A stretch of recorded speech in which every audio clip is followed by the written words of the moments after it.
Só que o Trump não parou aí. Ele falou que ele vai tarifar o mundo inteiro. Mano. Inclusive os aliados. Todos. E aí vem a gente. Isso, todo mundo.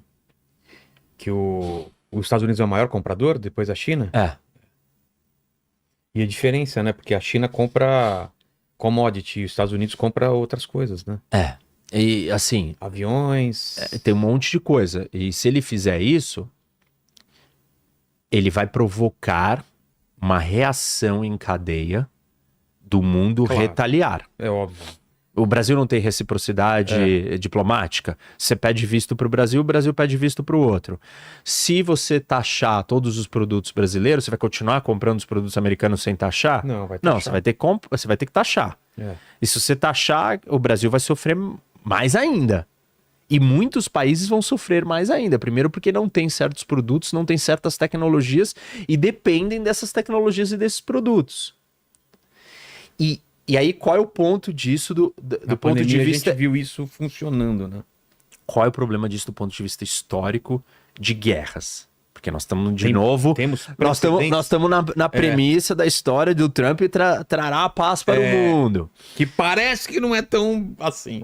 Não é só por quê? E não é só pelo Trump, é só, tipo... Outro dia um cara me mandou uma mensagem no Instagram, né? Porque agora nós vamos ter paz. Eu falei assim, desculpa... Se fosse Kamala amigão. também. Provavelmente. Cara, ia manter. A Terceira Guerra Mundial, ela é inevitável. Ah, para, Rock, eu tenho Ela filho é- pequeno. ela é a- velho. A gente Você tá mora de no boa. Brasil, você mora no Brasil, Mas fica a gente tá tranquilo. marcando churrasco pro ano que vem, né? No Brasil. Mas vai E churrasco chegar. é no Brasil, não vai chegar Ah, aqui. mas guerra nuclear chega, os efeitos. Mas quem falou que a Terceira Guerra Mundial precisa ser nuclear? Não necessariamente. Não precisa ser nuclear. Ah, A gente tá. pode ter uma terceira... Não, Então já estamos conversando diferente aí. existem 3 tipos de Terceira Guerra Mundial. Uma Terceira Guerra Mundial onde não se usa bomba atômica. Uma Terceira Guerra Mundial onde nós temos uma guerra nuclear limitada. Tá. E uma Terceira Guerra Mundial onde nós temos uma guerra nuclear total. Essa é o fim do planeta Terra e da humanidade. Voltamos para paus e pedra. Isso. É a frase do Einstein. Tem 2 outras opções onde não acaba o mundo. Tá. Mas tem Terceira Guerra Mundial. Caramba, velho. Então, assim, a ideia de que um presidente pode evitar isso é uma ilusão. Nós estamos fadados, nós vamos caminhar para mesmo? isso. Porque a história do mundo é essa. A história do mundo é o quê? Um império nasce e aí ele começa a ficar fraco. Enquanto ele tá forte, Quando ele tá forte, ele mantém uma certa estabilidade. certa Só paz. que aí os outros que estão fracos vão crescendo, vão acompanhando. E uma hora que quando eles estão próximos, o equilíbrio de poder tá quase... O equilíbrio de poder está alterado. Antes o equilíbrio era esse. E aí o equilíbrio tá assim, o equilíbrio foi alterado. Neste momento, este que está aqui em cima, ele se sente acuado e com medo de perder o trono.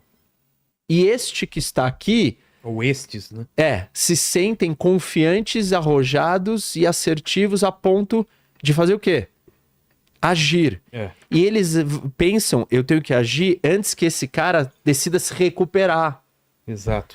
E a gente tá exatamente nesse ponto, né? Isso. E na história da humanidade... Império Romano aconteceu e... Na história da humanidade inteira...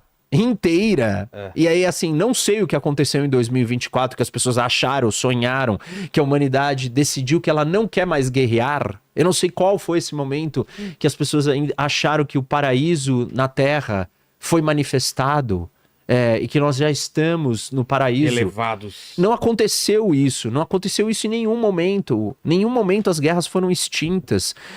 Não tem nada de estranho numa guerra em 2024, 25, 26, 30, 35 ou 40. Na escala mundial, você tá falando. Não tem nada de anormal. Absolutamente nada de anormal. É a regra. E a regra sempre foi essa. E as guerras não foram extintas da humanidade. Não foi tirado esse DNA dentro do ser humano e falou, acabou, não gostamos mais de guerrear. Somos seres pacíficos. Não. Até se você quiser a paz por submissão completa, tem um nível de submissão que talvez você não vai aguentar. Aí você vai falar assim, não, desculpa, cara, agora, já que você tá me massacrando tanto, que se é pra eu viver desse jeito, eu tô disposto a morrer. E antes de eu morrer, eu vou tentar te enfiar uma faca e me libertar disso daqui. Então, assim, a gente não tem saída deste lugar para onde nós estamos indo. Não é o Trump que vai evitar isso. Isso é um movimento histórico, cultural, civilizacional, sociológico, político, psicológico, humano, instintivo. Ele é inevitável. Nós caminhamos para um grande conflito e caminharemos. Se não for durante os 4 anos do Trump, será em algum outro momento. Então o Trump ele não vai evitar isso. E se a gente tivesse uma vara mágica e o poder de fazer o mundo ter a presidência do Trump para sempre, mesmo assim nós teríamos uma terceira guerra mundial. Mesmo assim. O ponto é, quem vai vencer a terceira guerra mundial?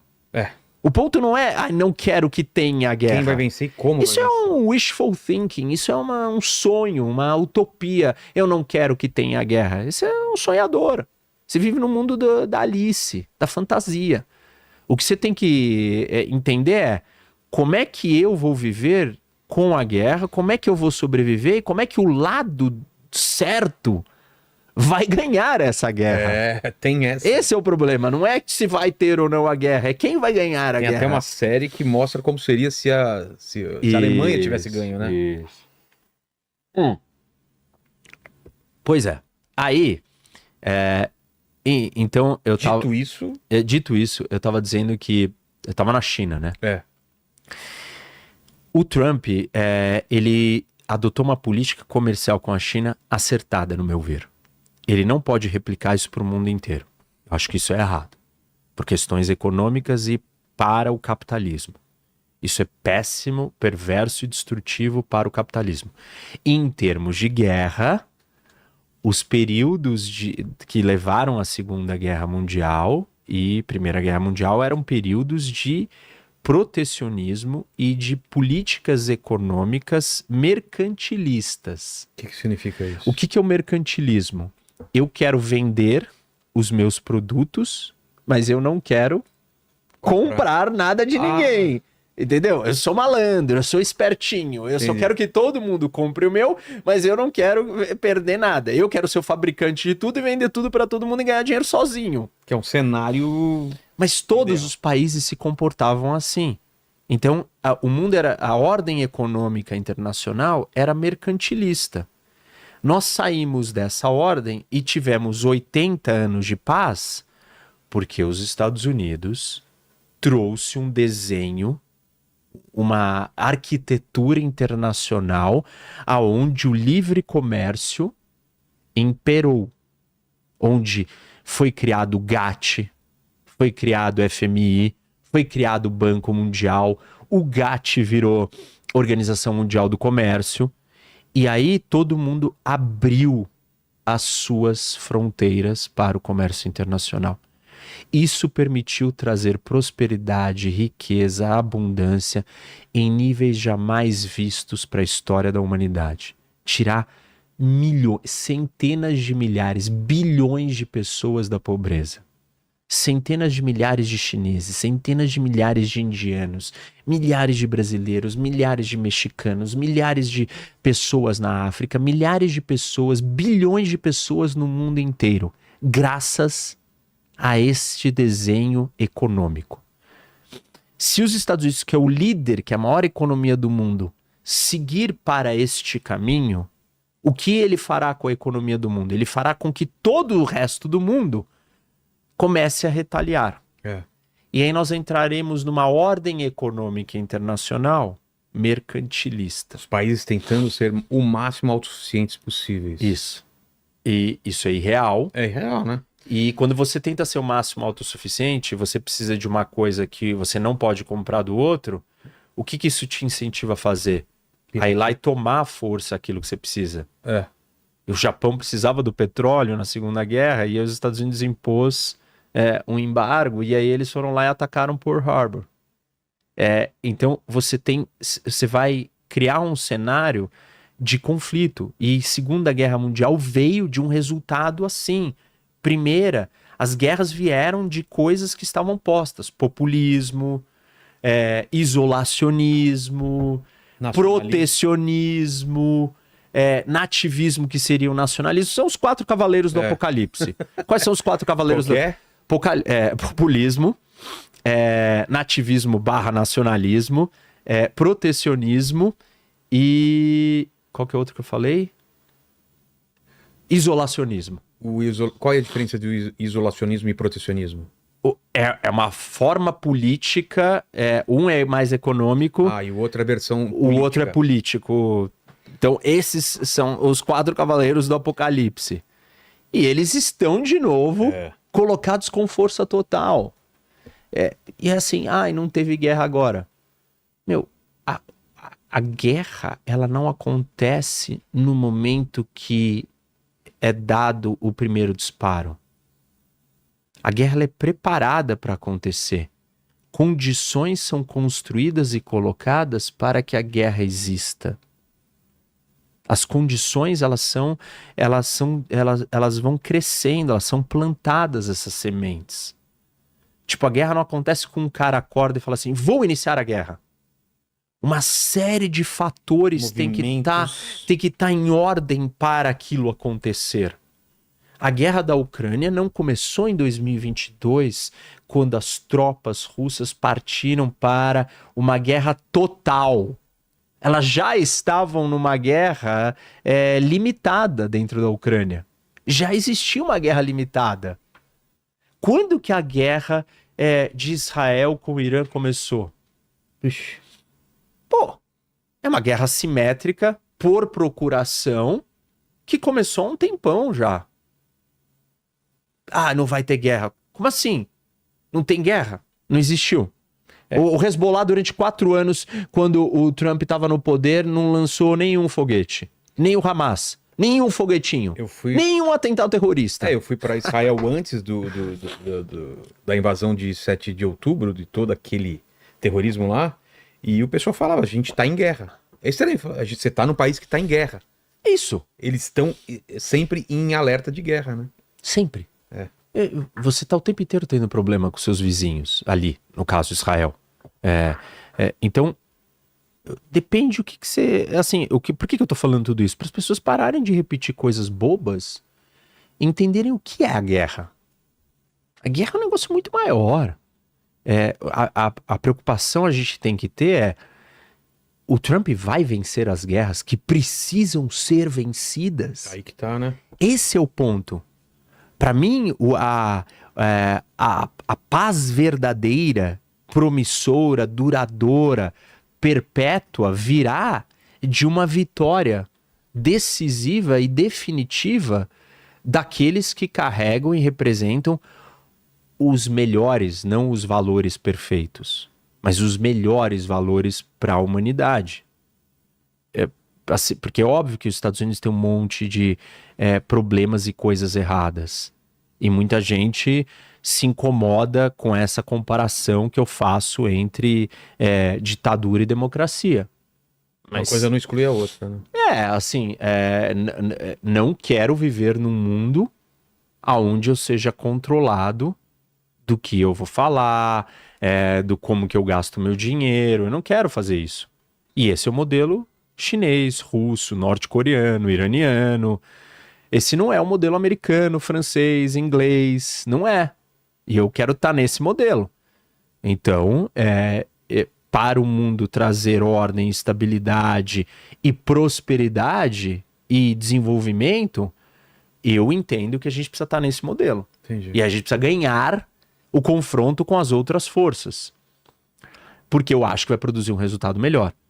Eu não estou questionando a legitimidade desses outros países buscarem, na base da força, conquistar o que eles querem. Claro. Eu entendo que é do jogo. Eu tô dizendo, eu falo isso e as pessoas, mas os Estados Unidos pode. Eu não estou dizendo que a China não pode. Eu estou dizendo que vai ser pior para o mundo se a China ganhar. Na minha análise. Tem gente que acha que vai ser melhor. Tá tudo bem. Eu não tô dizendo que a China não pode fazer isso. Eu sei que ela pode, eu sei que ela vai e eu entendo que é legítimo ela querer conquistar as coisas na base da força, porque, assim, essa é a regra de funcionamento do mundo. Só que os Estados Unidos e os outros também podem fazer isso. Também farão isso. eu acho que existe uma diferença quando um faz e quando o outro faz, em várias ocasiões, não em todas, porque em algumas dessas ocasiões eles fazem com um propósito melhor. E o outro faz com um propósito de simples, pura projeto imperialista de domínio e controle das pessoas. E eu não acho que... Óbvio que quando os Estados Unidos... Aí o pessoal vai falar, né, que do Iraque tinha o interesse no petróleo. Beleza. Tipo, eu não tô dizendo que não tem. Eu tô dizendo que junto com ele ter um interesse, ele pega, ele recebe ou ele dá alguma coisa pro mundo. E eu não acho que nem a Rússia, nem o Irã, nem a China, nem a Coreia do Norte, nem a Venezuela dão nada pro mundo. Elas tiram o que o mundo tem e o que a gente tem de melhor, que é a nossa liberdade, que é a nossa democracia e um monte de outras coisas. Então, voltando pro Trump, ele está acertado em ser duro economicamente com a China. Não acho que é positivo, produtivo e acertado ele impor tarifas para o mundo inteiro, inclusive para os seus aliados e amigos. Também acho perigoso.